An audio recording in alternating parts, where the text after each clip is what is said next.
जय श्री कृष्णा प्रिय मित्रों।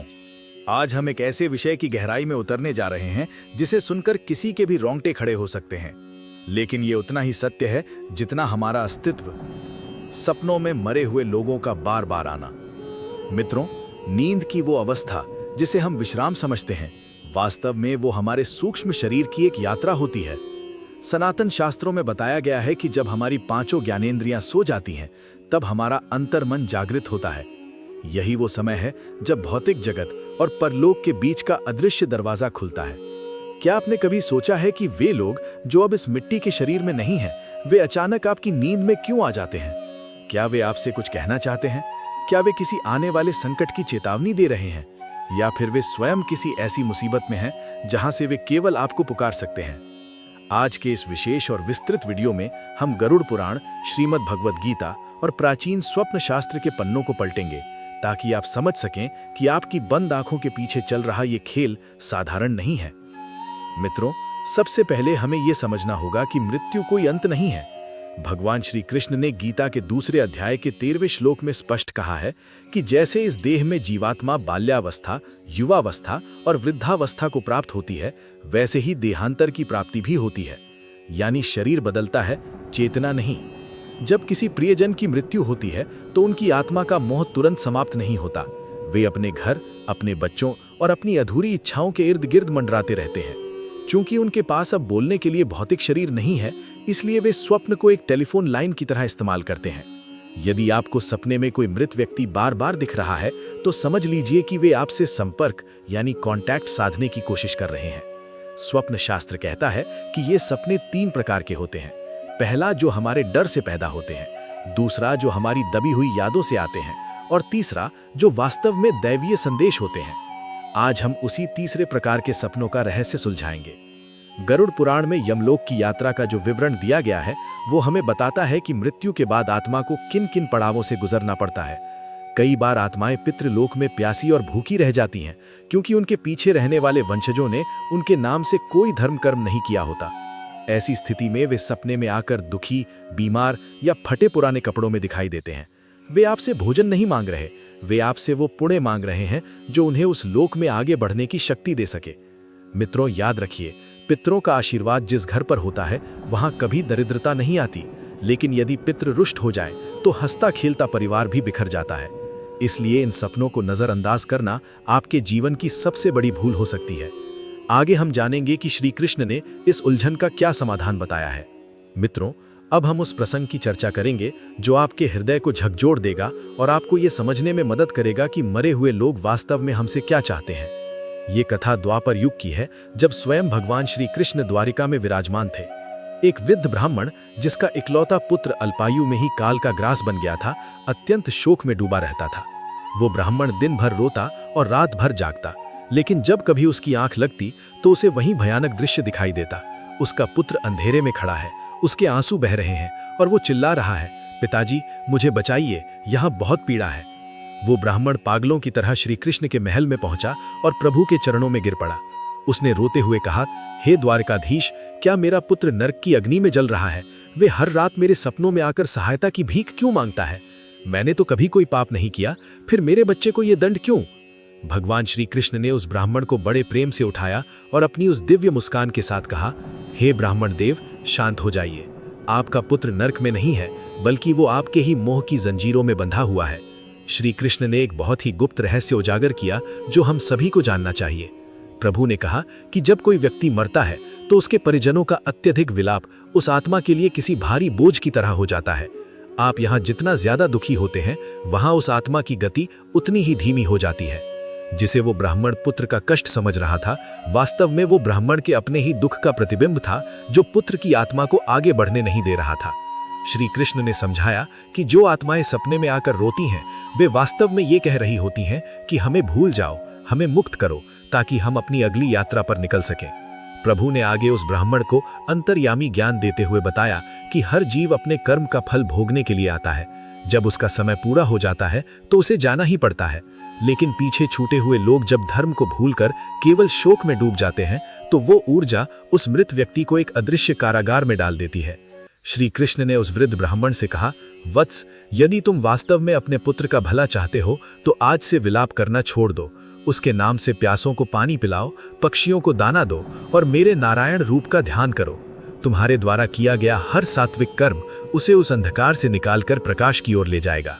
मित्रों, ये कथा हमें सिखाती है कि सपने में मरे हुए लोगों का दिखना हमेशा डरावना नहीं होता। कभी कभी वे हमें ये बताने आते हैं कि अब समय आ गया है कि हम उन्हें ईश्वर को सौंप दें और अपने जीवन के कर्तव्यों की ओर वापस लौटें। मित्रों, अब हम उस प्रसंग की चर्चा करेंगे जो आपके हृदय को झकझोर देगा और आपको ये समझने में मदद करेगा कि मरे हुए लोग वास्तव में हमसे क्या चाहते हैं। ये कथा द्वापर युग की है, जब स्वयं भगवान श्री कृष्ण द्वारिका में विराजमान थे। एक वृद्ध ब्राह्मण जिसका इकलौता पुत्र अल्पायु में ही काल का ग्रास बन गया था, अत्यंत शोक में डूबा रहता था। वो ब्राह्मण दिन भर रोता और रात भर जागता, लेकिन जब कभी उसकी आंख लगती तो उसे वही भयानक दृश्य दिखाई देता। उसका पुत्र अंधेरे में खड़ा है, उसके आंसू बह रहे हैं और वो चिल्ला रहा है, पिताजी मुझे बचाइए, यहाँ बहुत पीड़ा है। वो ब्राह्मण पागलों की तरह श्री कृष्ण के महल में पहुंचा और प्रभु के चरणों में गिर पड़ा। उसने रोते हुए कहा, हे द्वारकाधीश, क्या मेरा पुत्र नरक की अग्नि में जल रहा है? वे हर रात मेरे सपनों में आकर सहायता की भीख क्यों मांगता है? मैंने तो कभी कोई पाप नहीं किया, फिर मेरे बच्चे को ये दंड क्यों? भगवान श्री कृष्ण ने उस ब्राह्मण को बड़े प्रेम से उठाया और अपनी उस दिव्य मुस्कान के साथ कहा, हे ब्राह्मण देव, शांत हो जाइए। आपका पुत्र नरक में नहीं है, बल्कि वो आपके ही मोह की जंजीरों में बंधा हुआ है। श्री कृष्ण ने एक बहुत ही गुप्त रहस्य उजागर किया जो हम सभी को जानना चाहिए। प्रभु ने कहा कि जब कोई व्यक्ति मरता है तो उसके परिजनों का अत्यधिक विलाप उस आत्मा के लिए किसी भारी बोझ की तरह हो जाता है। आप यहाँ जितना ज्यादा दुखी होते हैं, वहां उस आत्मा की गति उतनी ही धीमी हो जाती है। जिसे वो ब्राह्मण पुत्र का कष्ट समझ रहा था, वास्तव में वो ब्राह्मण के अपने ही दुख का प्रतिबिंब था जो पुत्र की आत्मा को आगे बढ़ने नहीं दे रहा था। श्री कृष्ण ने समझाया कि जो आत्माएं सपने में आकर रोती हैं, वे वास्तव में ये कह रही होती हैं कि हमें भूल जाओ, हमें मुक्त करो, ताकि हम अपनी अगली यात्रा पर निकल सके। प्रभु ने आगे उस ब्राह्मण को अंतर्यामी ज्ञान देते हुए बताया कि हर जीव अपने कर्म का फल भोगने के लिए आता है। जब उसका समय पूरा हो जाता है तो उसे जाना ही पड़ता है। लेकिन पीछे छूटे हुए लोग जब धर्म को भूलकर केवल शोक में डूब जाते हैं, तो वो ऊर्जा उस मृत व्यक्ति को एक अदृश्य कारागार में डाल देती है। श्री कृष्ण ने उस वृद्ध ब्राह्मण से कहा, वत्स, यदि तुम वास्तव में अपने पुत्र का भला चाहते हो तो आज से विलाप करना छोड़ दो। उसके नाम से प्यासों को पानी पिलाओ, पक्षियों को दाना दो और मेरे नारायण रूप का ध्यान करो। तुम्हारे द्वारा किया गया हर सात्विक कर्म उसे उस अंधकार से निकालकर प्रकाश की ओर ले जाएगा। मित्रों, ये कथा हमें सिखाती है कि सपने में मरे हुए लोगों का दिखना हमेशा डरावना नहीं होता। कभी कभी वे हमें ये बताने आते हैं कि अब समय आ गया है कि हम उन्हें ईश्वर को सौंप दें और अपने जीवन के कर्तव्यों की ओर वापस लौटें। मित्रों, अब हम उस प्रसंग की चर्चा करेंगे जो आपके हृदय को झकझोर देगा और आपको ये समझने में मदद करेगा कि मरे हुए लोग वास्तव में हमसे क्या चाहते हैं। ये कथा द्वापर युग की है, जब स्वयं भगवान श्री कृष्ण द्वारिका में विराजमान थे। एक वृद्ध ब्राह्मण जिसका इकलौता पुत्र अल्पायु में ही काल का ग्रास बन गया था, अत्यंत शोक में डूबा रहता था। वो ब्राह्मण दिन भर रोता और रात भर जागता, लेकिन जब कभी उसकी आंख लगती तो उसे वही भयानक दृश्य दिखाई देता। उसका पुत्र अंधेरे में खड़ा है, उसके आंसू बह रहे हैं और वो चिल्ला रहा है, पिताजी मुझे बचाइए, यहाँ बहुत पीड़ा है।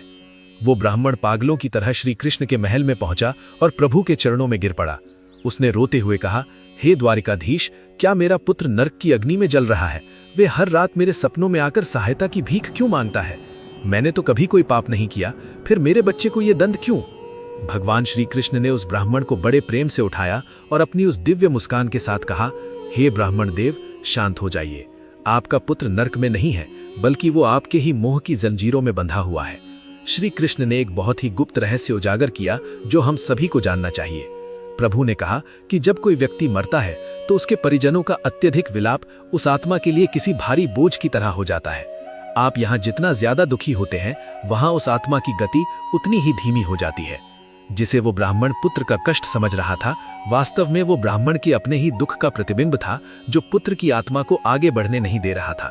श्री कृष्ण ने समझाया कि जो आत्माएं सपने में आकर रोती हैं, वे वास्तव में ये कह रही होती हैं कि हमें भूल जाओ, हमें मुक्त करो, ताकि हम अपनी अगली यात्रा पर निकल सकें। प्रभु ने आगे उस ब्राह्मण को अंतर्यामी ज्ञान देते हुए बताया कि हर जीव अपने कर्म का फल भोगने के लिए आता है। जब उसका समय पूरा हो जाता है तो उसे जाना ही पड़ता है। लेकिन पीछे छूटे हुए लोग जब धर्म को भूलकर केवल शोक में डूब जाते हैं तो वो ऊर्जा उस मृत व्यक्ति को एक अदृश्य कारागार में डाल देती है। श्री कृष्ण ने उस वृद्ध ब्राह्मण से कहा, वत्स, यदि तुम वास्तव में अपने पुत्र का भला चाहते हो तो आज से विलाप करना छोड़ दो। उसके नाम से प्यासों को पानी पिलाओ, पक्षियों को दाना दो और मेरे नारायण रूप का ध्यान करो। तुम्हारे द्वारा किया गया हर सात्विक कर्म उसे उस अंधकार से निकालकर प्रकाश की ओर ले जाएगा। मित्रों, ये कथा हमें सिखाती है कि सपने में मरे हुए लोगों का दिखना हमेशा डरावना नहीं होता। कभी कभी वे हमें ये बताने आते हैं कि अब समय आ गया है कि हम उन्हें ईश्वर को सौंप दें और अपने जीवन के कर्तव्यों की ओर वापस लौटें।